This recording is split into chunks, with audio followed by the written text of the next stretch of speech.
नमस्ते। कैसे हैं आप सब? आप सबका फिर से सेहत फौजी चैनल पे स्वागत है। तो आज हम वीडियो मॉड्यूल 2 के बारे में सीखेंगे। Video module 2 personal and environmental hygiene के बारे में है, यानी व्यक्तिगत और पर्यावरणीय स्वच्छता के बारे में। तो चलिए देर किस बात की है, शुरू करते हैं। तो आज के वीडियो को हम 5 हिस्सों में सीखेंगे।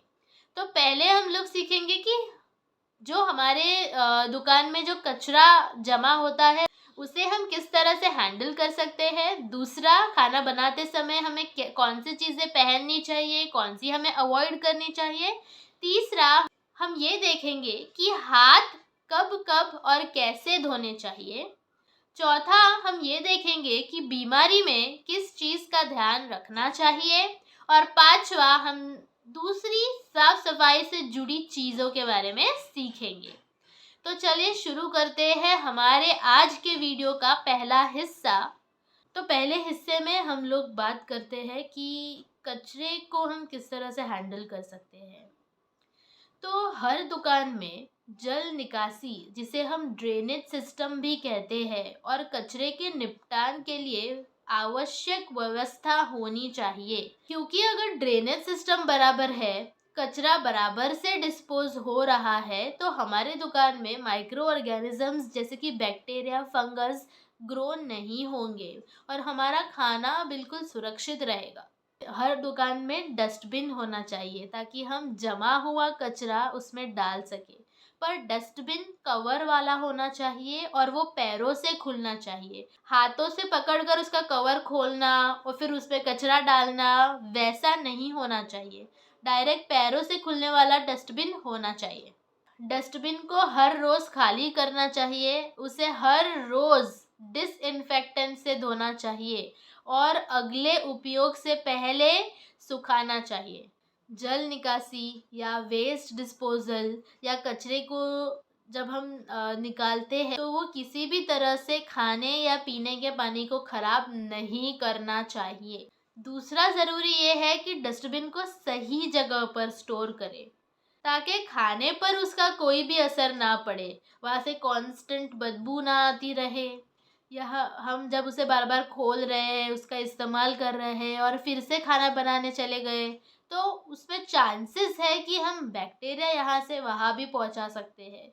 तो उसका खास ध्यान रखें कि उसे ऐसे जगह पर रखें जहाँ से वो खाने को दूषित ना कर सके। साथ में ध्यान रखें कि कोई भी कचरा ऐसे ही खुला नहीं है, उसे बराबर डस्टबिन में डाल के डस्टबिन को हमेशा कवर करके ही रखें। जिनके छोटे रेस्टोरेंट्स हैं, अगर हो सके तो उनकी दुकान में एक छोटा वॉश बेसिन होना चाहिए। स्टेनलेस स्टील या पोर्सिलीन का वॉश बेसिन हो जिसके ऊपर एक साबुन या डिटर्जेंट हो जिससे हम हाथ धो सके। तो यहाँ पे हमारा पहला टॉपिक ख़त्म हो रहा है। हम दूसरे टॉपिक पे जाते हैं, जो कि ये है कि हमें खाना बनाते समय क्या पहनना चाहिए, किस चीज़ का ध्यान रखना चाहिए। तो चलिए शुरू करते हैं। सभी कर्मचारी खाना बनाते समय apron, hand gloves, head cap, साफ सुथरे कपड़े और ज़रूरत होने पर एक फेस मास्क पहने। खाना बनाते समय किसी भी तरह का ज्वेलरी जैसे कि ब्रेसलेट है, रिंग है, इयररिंग्स है, बैंगल्स है, ये सब चीज़ें ना पहने, क्योंकि हो सकता है कि उसमें लगे हुए डायमंड्स या केमिकल्स हमारे खाने में जा सकते हैं। किचन में जाने के लिए एक अलग फुटवेयर हो, चप्पल हो। अगर बाहर जो हम चप्पल पहनते हैं उसे पहनकर कभी भी किचन में नहीं जाना चाहिए। खाना बनाते समय शरीर को खुरचना, बालों को हाथ लगाना, आँख, नाक, कान, पीठ, इन सब चीज़ों को हाथ नहीं लगाना चाहिए, क्योंकि बाल या दूसरी चीज़ें हमारे खाने में गिर सकती हैं। अगर कस्टमर्स के निवाले में बाल आ जाए तो सोचो कैसा लगेगा। इसलिए ध्यान रखें कि इन सारी चीज़ों को जितना हो सके उतना अवॉइड करें। कई लोग नकली नाखून पहनते हैं या ढीले आभूषण पहनते हैं, तो ये सब खाना बनाते समय नहीं पहनना चाहिए। दूसरी ज़रूरी बात यह है कि नाखून को छोटे ही रखे, उसे बराबर काटे, उसे बढ़ाए ना। कई लोग ऐसे सोचते हैं कि अगर बड़े नाखून रखे लेकिन उसे साफ सुथरे रखे तो खाना बना सकते हैं, लेकिन नहीं, वो नाखून में कचरा जाने को समय नहीं लगता। इसीलिए ध्यान रखें कि अगर आप खाना बना रहे हैं तो आपके नाखून छोटे रहे। अपनी दुकान के अंदर खाना बनाते समय खाना चबाना, धूम्रपान करना, थूकना, नाक साफ करना मना है, प्रतिबंधित है, बिल्कुल नहीं करना चाहिए। इसी के साथ हमारा ये विषय खत्म होता है। चलिए बढ़ते हैं अगले विषय पर। तो क्या हमें हाथ धोने चाहिए? आप लोग कहोगे हाँ, लेकिन कब कब हाथ धोने चाहिए? चलिए देखते हैं इस विषय को थोड़े डीप में जाके। सबसे ज़रूरी बात यह है कि हाथ हमेशा साबुन या डिटर्जेंट से धोए, सिर्फ पानी से हाथ ना धोए। तो हाथ हमें कब कब धोने चाहिए? पहला, खाना बनाने के पहले हाथ धोने चाहिए। दूसरा, कच्चे भोजन या किसी दूषित सामग्री को हाथ लगाने के तुरंत बाद। तीसरा, कोई भी उपकरण के उपयोग करने के बाद। चौथा, किचन टेबल को साफ करने के बाद हाथ धोने चाहिए। पांचवा, जो हम सबको पता है, टॉयलेट यूज करने के बाद हाथ धोने ही चाहिए। खांसने या चीखने के बाद हाथ धोने चाहिए। और सातवां, जो बहुत ज़रूरी है, वो ये है कि हम काम करते हैं तो हमें फ़ोन आता है या हम फ़ोन का इस्तेमाल करते हैं किसी भी चीज़ के लिए, तो जब भी हम फ़ोन का इस्तेमाल करते हैं उसके बाद हाथ धोने चाहिए, क्योंकि मोबाइल फ़ोन पे भी बहुत कीटाणु या केमिकल्स हो सकते हैं। तो इन सारी चीज़ों के बाद हाथ धोने चाहिए। हाथ साबुन या डिटर्जेंट से ही धोने चाहिए और हाथ धोने के बाद उन्हें बराबर सही साफ कपड़े से पोंछना चाहिए। हाथ तो धो लेते हैं लेकिन वो हाथ को हम पोंछते नहीं हैं और डायरेक्ट खाना बनाना चालू कर देते हैं, तो नहीं, हाथ धोने के बाद उसे बराबर टॉवल से पोंछ के सुखाकर फिर से हमारे काम को कंटिन्यू करना चाहिए। तो अब आते हैं दूसरे विषय पे, जो है कि बीमारी में हमें किस चीज़ों का ध्यान रखना चाहिए। अगर हमें कहीं चोट लगी है या हमें कहीं कट आया है या हमें कहीं घाव हुआ है तो वो सारी चीज़ें हर वक्त ढके हुए होने चाहिए। किसी भी तरह से बिना ढके हमें खाना नहीं बनाना चाहिए। ध्यान रखना कि अगर हमें चोट लगी है तो उसे बराबर कवर करना चाहिए, उसका केयर करना चाहिए और फिर ही दुकान और फिर ही किचन में जाना चाहिए। अगर कोई व्यक्ति संक्रमित रोगों से पीड़ित है तो उन्हें खाना बिल्कुल नहीं बनाना चाहिए। उसे भोजन के सीधे संपर्क में नहीं आना चाहिए, जैसे सर्दी, जुकाम, टीबी, मीजल्स, जिसे हम हिंदी में खसरा कहते हैं।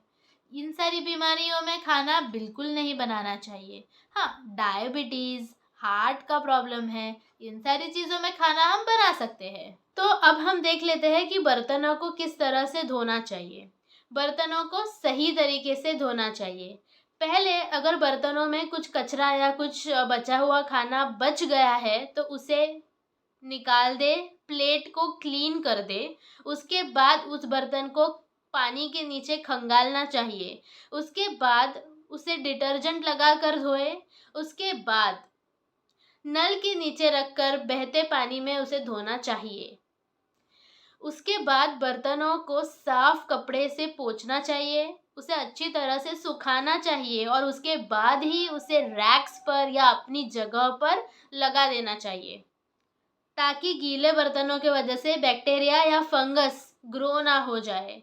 ये हमने पहले भी देखा था। जब भी कोई बर्तन इस्तेमाल हुआ हो तो उसे उसी समय धोकर और सुखाकर अपनी जगह पर रख दे। उसे जमा करके दिन के अंत में ना धोए कि उस पर मक्खियाँ, कॉकरोच, ये सारे इंसेक्ट्स आके बीमारियां फैला सकते हैं। इसीलिए ध्यान रहे कि जब बर्तन जब इस्तेमाल किया हो, उसे काम हो जाने के बाद उसे तभी धोकर अपनी जगह पर सुखाकर रख दे। जैसे कि हमने पहले भी देखा था, अगर बर्तन धोए हैं उसके बर्तन धोने के बाद साबुन से हाथ धोना ज़रूरी है।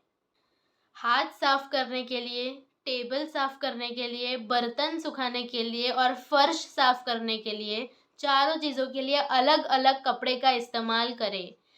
टेबल जिस कपड़े से साफ कर रहे हैं उसी कपड़े से हाथ को ना पोंछे।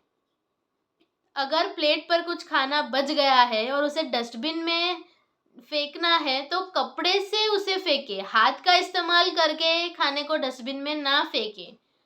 अगर भोजन या पानी किसी भी तरह से फर्श पर गिर जाता है या कोई गिरा देता है खाते समय तो फर्श को उसी समय साफ करना चाहिए। अब खाना ज़रूरत के हिसाब से ही बनाएं ताकि वेस्ट ना हो और दूसरा उसे स्टोर ना करना पड़े। अगर कभी किसी कारणवश खाना बच जाता है तो उसे उसी समय रेफ्रिजरेटर में या फ्रिज में रख देना चाहिए। दिन के अंत में उसे फ्रिज में नहीं रखना चाहिए या थोड़ी देर बाद नहीं रखना चाहिए, क्योंकि वो खाना सेफ है या नहीं वो पता नहीं चलता। के लिए सारे सामान को दूषण से बचाने के लिए हमेशा कवर करके रखना चाहिए। कीटाणुनाशक दवाओं को किचन में स्टोर नहीं करना चाहिए। तो आपका जो किचन का टेबल है जिस पे आप खाना बनाते हो या जो खाने के संपर्क में आता है वो जंग वाला नहीं होना चाहिए, उस पर जंग नहीं लगी हुई होनी चाहिए और वो आसानी से साफ हो सके उस मटेरियल का होना चाहिए, जैसे कि स्टेनलेस स्टील, जैसे हमने पहले भी बात की थी। दुकान में मौजूद बिक्री के लिए स्टॉल, टेबल, शामियाना, बेंच, बक्से, अलमारी, कांच के सामान सभी अच्छे स्थिति में व्यवस्थित होने चाहिए।